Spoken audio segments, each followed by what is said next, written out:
Washing machine ತುಂಬ ವರ್ಷಗಳು ಬಾಳಿಕೆ ಬರಬೇಕು ಅಂದರೆ ಈ ಒಂದು ಸೂಪರ್ ಟಿಪ್ಪನ್ನು ಫಾಲೋ ಮಾಡಿ. ನೀವು ವಾಷಿಂಗ್ ಮಿಷಿನ್ಗೆ ಪೌಡರ್ ಬಳಸ್ತಾ ಇದ್ದರೆ ಇವತ್ತೇ ಸ್ಟಾಪ್ ಮಾಡಿ. ಅದಕ್ಕೆ ಲಿಕ್ವಿಡನ್ನು ಯೂಸ್ ಮಾಡೋದ್ರಿಂದ ಮಿಷಿನ್ ಡ್ಯೂರಬಿಲಿಟಿ ಜಾಸ್ತಿ ಇರುತ್ತೆ. ಇದು ನಮಗೆ ವಾಷಿಂಗ್ ಮಿಷಿನ್ ಎಕ್ಸ್ಪರ್ಟ್ ಒಬ್ಬರು ಸಜೆಸ್ಟ್ ಮಾಡಿದ್ರು.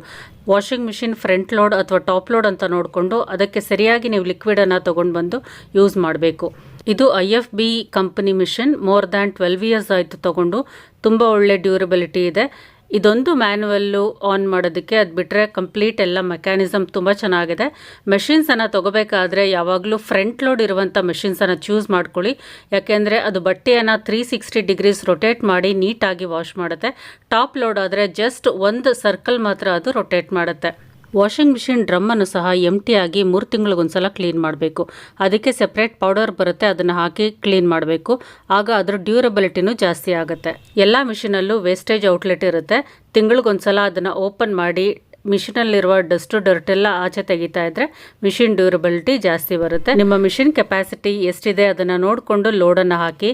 ಅದಕ್ಕಿಂತ ಜಾಸ್ತಿ ಹಾಕಿದ್ರೆ ಮಿಷಿನ್ ತಡೆಯೋದಿಲ್ಲ, ಹಾಳಾಗುತ್ತೆ.